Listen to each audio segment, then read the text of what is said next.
Chapter 1. There was nothing she could do. Sturnon held her head in her hands, silent tears running down her eyes. All that she had fought so hard to build had been torn down in a matter of hours. From being High General Commissioner of the Nala Central Constabulary to an outlaw, a criminal. She was no better now than those who she had fought to arrest and put away. Katelyn Sturnon sat on the dingy bed near the cockpit of the ship they had escaped on, the Voyage Maker. The bedroom was not really a room, rather a small closet that the pilots would share on long inter-realm trips.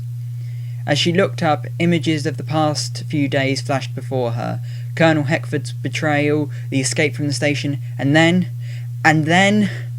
Sturnon could not bring herself to think about it. What had she done wrong? Could she have done better? All those questions rang around in her head. The anger simmered within her. The loss, the failure, all things that she could have, no, should have, done better. Sturnon stood up and pounded the wall in fury. Again. Her cape she threw off, her epaulets torn from the shoulder, the badge ripped from her uniform. Sturnon felt she was unworthy. Ending her fit of rage at her failure, Sturnon sat back down on the bed, her uniform in tatters on the ground, tears streaming down her face. She did not usually cry. She never did before when she failed. She thought that it was the magnitude of the failure to stop what her predecessors would have been able to. Certainly Paulstrom, even Rosenberg would have stopped the Protectorate's rise. Bagstaff would have certainly ended it. He probably would have had them all committed for treason, even if there was no evidence. There was a knock on the door. Tap, tap, tap. "Ma'am, are you all right in there?" The voice was that of Maria Lemasters. She was a close ally and a bright spark in these dark times. "Ma'am, please say something." Nothing. Sturnon could not muster the strength to respond. "Okay, ma'am, I'm going to open the door." The door opened and Maria witnessed the demoralised wreck that was High General Commissioner Katelyn Sturnon. Sturnon looked up with bloodshot eyes, her mental resolve dissolved, and Maria knew something had happened to break her. But there was surely nothing that could break the resolute High General Commissioner. Chapter 2. "Are we all ready to vote?" echoed the commanding voice of Colonel Ravensthorpe at the head of the table. The remaining members of the Council of Colonels all nodded in unison. They were about to vote on the most important role in the constabulary, the High General Commissioner. Considered the pinnacle of any officer's career, to lead the entire constabulary is both a huge honour and a burden, and Colonel Sturnon of the civilian constabulary knew this. She had surprisingly been named as one of the last two in voting, along with Colonel Ravensthorpe of the Navy. Sturnon had no idea how she had been voted in. She would have thought Colonel Helga Dramden would have been ahead of her, having served longer on the council. Now, having said that, they were thin on the ground, with the department colonels for the Air Force, military and Special Forces all being killed during the war, along with the High General Commissioner, Damien Paulstrom, who was replaced by Joshua Chapman, who, along with Luca Paulstrom, were killed just a matter of days ago in a terrorist attack. This left the Council of the Colonels with Helga Dramden as second diplomat colonel, Colonel Ravensthorpe as Colonel of the Navy, Colonel Howard Arentz as Colonel of Special Groups and Jails Commissioner, and Sebastian Heckford as Colonel of Internal Affairs, and her, Katelyn Sturnon, as Colonel of the Civilian Constabulary, thin on the ground. Each member sat at the glass oval table in the sombrely lit room. Each wrote down their vote on a piece of paper, handing it to Principal Instructor Daniel Jameson, who was in charge of the Nala Central Constabulary Academy. Jameson then walked out of the room to count the votes. The colonels and their aides looked at each other nervously, making some kind of small talk about anything other than the vote. Colonel Sturnon sat, trying not to show her anxiety. She was convinced Colonel Ravensthorpe would be promoted. She had the credentials, she looked the part of a battle-scarred leader. Surely... The principal instructor re-entered the room, calmly closing the door, his faux leather boots resounding off the floor. An air of silence fell on the group as the aides withdrew and Jameson took his seat next to Colonel Ravensthorpe. "Thank you, sirs and ma'ams. I now ask the permission of the council to reveal the result of the vote." The assembled colonels looked at each other, agreeing to the vote being revealed. "You may proceed, Principal," spoke Colonel Ravensthorpe. Thank you, ma'am. As Principal Instructor of the Nala Central Constabulary, Keeper of the Vote for the Council of the Colonels, on behalf of said Council assembled here today, I can reveal that this Council's vote has determined that the office of High General Commissioner is awarded to... Jameson's pause was incredible. Colonel Katelyn Sturnon of the Civilian Constabulary. May you serve with distinction and honour. A rapturous applause exploded in the room as Colonel Sturnon stood to accept the position from the Council. Clearing her throat, the applause died down. She looked towards Major Robert Ember, her loyal aide, and smiled, with him smiling back. My colleagues, I thank you for your confidence in me. There are few honours higher than to take this glorious office. I shall endeavour to rebuild the constabulary from the ashes of the Realm War, and from there we will together build a better world. I will now ratify my position with the Mayor's office and begin the task of appointing members to the Council.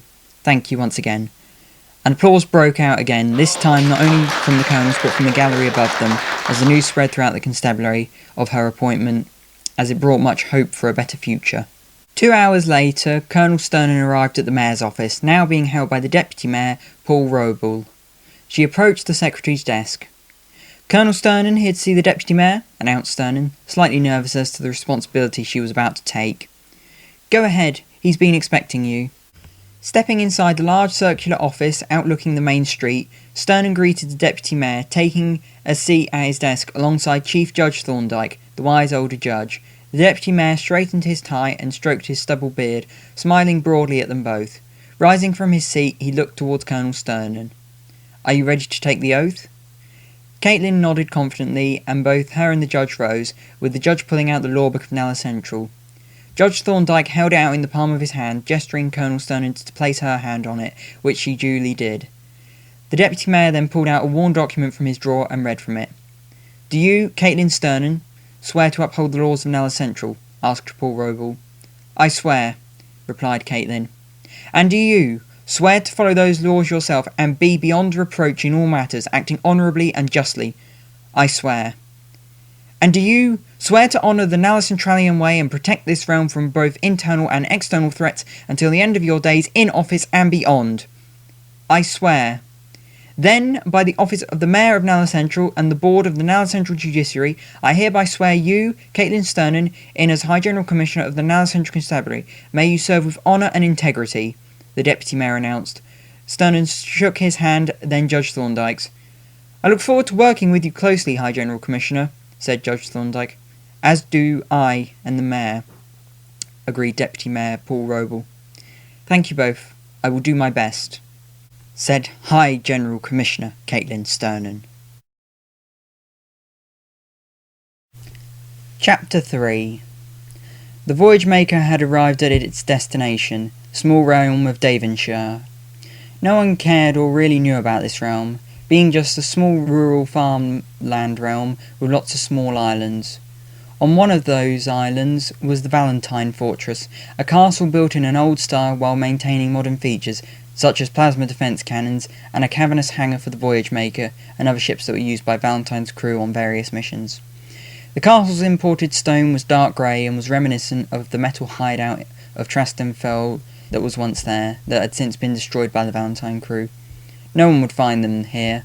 Traston Fell had made sure to remove it from most major realm maps. Once the ship docked, everyone got off the port side ramp, which was big enough to allow any other ship to land inside the vast interior of the Voyage Maker. Please, make yourselves at home. The first 6 doors on the right of the upstairs hall are ours, but any other bedrooms are yours, shouted Kieran Valentine, who kindly offered his castle to the survivors. As they all went in with their meagre belongings, the survivors, along with Valentine's crew, made themselves at home, with Katelyn Sturnon being the last to find herself a room. She eventually found one that was quite large, with a single bed with mid-green sheets up against the wall, opposing a large wooden dresser with a mirror on the wall. To the left of the entrance there was an ensuite with a shower, toilet and sink. Sturnon sat on the edge of the bed, holding only her cape, epaulets and badge. There was a knock at the door. Tap, tap, tap. It was Julia Boston. Commissioner, I thought that I would bring you some clothes and toiletries, she said quietly, as she observed the fragile mood Katelyn Sturnon was in. She placed the items on the dresser. Sturnon struggled to find the strength to look up and respond. She somehow did and quietly said her thanks. We are all going to have dinner at 6 if you would like to join us. There is going to be a selection, said Julia. Sturnon could not face them. She slumped over as she dropped her bare belongings, which Julia picked up and placed on the bed beside her. "I'm sorry for your loss. I have no idea what you must be going through," reassured Julia Boston, who then withdrew from the room, leaving Sturnon alone with her thoughts. Once leaving the room, Julia went to the room of Maria Lemasters, who found Kieran Valentine talking with her.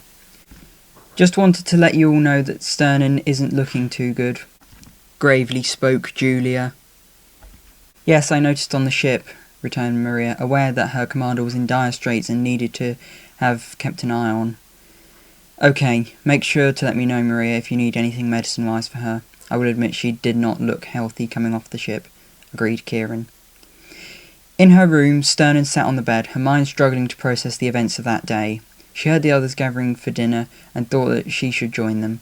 But then she stopped, for she saw a skeleton figure in front of her, wearing the same constabulary uniform as... No! The skeletal figure reached out with a cold claw and grabbed Sturnon's shoulder. She screamed for the first time in her life.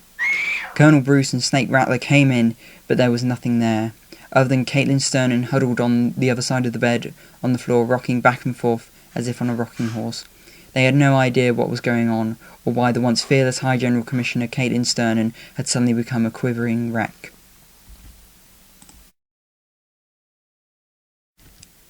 Chapter 4.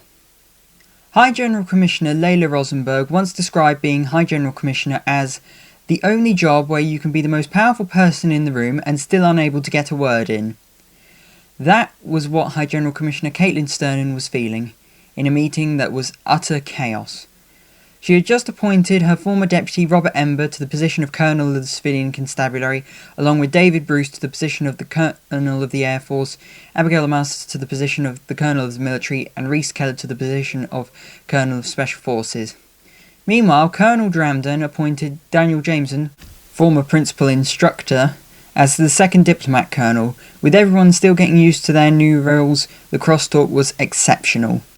"You can't just ask for more funding. What about the military? We need funding to rebuild following a war that has cost us heavily both from a personnel and equipment perspective," shouted Abigail the Masters. "Seriously, what about special forces? Most of my teams are decimated," roared Rhys Keller. "Surely you all understand we are a police force, ergo we must invest in the civilian constabulary who maintain day-to-day order," reasoned Robert Ember. "None of you have been on this council long enough to have that kind of opinion," exclaimed Colonel Ravensthorpe. "Well, good for you," sneered Howard Arensk. Sturnon had had quite enough of this. She rose to meet their level and shouted in a clear, demanding voice, "Will you all shut up and sit down?" The room went quiet. Dead quiet. Everyone sat down quietly. That was one thing that came with the position of High General Commissioner. Authority. "Now that I have everyone quiet again, I would like to ask that those seated on this council, if you have a genuine problem with my budget for this year, please speak now. This is the best I can do with the funds we have." There was no response.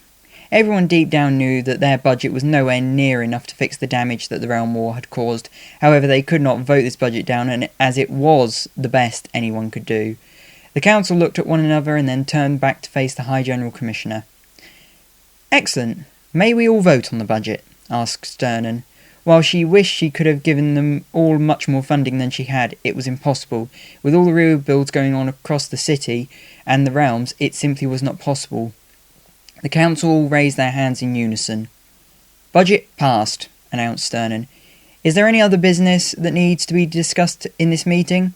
The council had no more business and the meeting was adjourned. In her new office, Katelyn Sturnon sat with the door ajar looking through paperwork. She had her work cut out. First there was the budget speech this afternoon, then tomorrow there was the Government House address and her inspection of the Blue Eagle Air Base, and somewhere in between those two she had to visit West Side High School, not to mention at some point within the next week meet with the fire chief to discuss arson strategy, and then there was so much to do. She heard a knock at the door. Tap, tap, tap. "Enter," said Sturnon, who looked up and saw Colonel Sebastian Heckford walking in, his navy blue cape sweeping behind him as he flicked across his light hazel hair. "Ma'am, just wanted to see how you were getting on," he said with a kind smile. "Thank you, it is a challenge to say the least," replied Katelyn, leaning back in her chair. "Well, I'm sure you'll get the hang of it," Heckford said, bending over a chair. I don't know how they all managed it, and even managed to implement enough policy to get that council to function, Sturnon said, shaking her head gently. I think that all of them struggled initially. I mean, when Paulstrom came in after Bagstaff's downfall, he was confident, and when he appointed me to be Colonel of Internal Affairs, he said that even though he could convince the entire Realm Council to sign off on a treaty or two, it was a struggle to get anything done in that hot seat, said Sebastian, shrugging gently. Even the great Damien Paulstrom struggled in this job, queried Sturnon, giving Heckford a confused look. Yeah, we both struggled in our jobs initially. That first week was hell. I had to interview every single officer in Internal Affairs due to Thomas Bagstaff's corruption with his brother, admitted Heckford.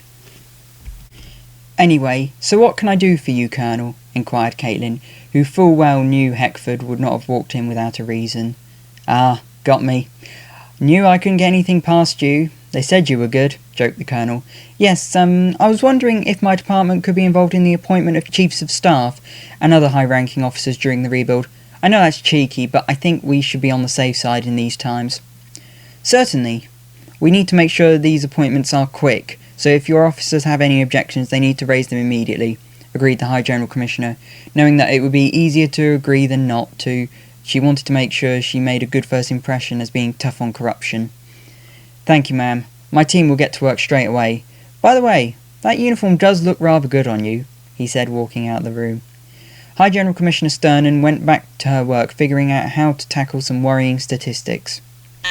High General Commissioner, it is time for you to get ready for your budget speech, came the voice over the intercom.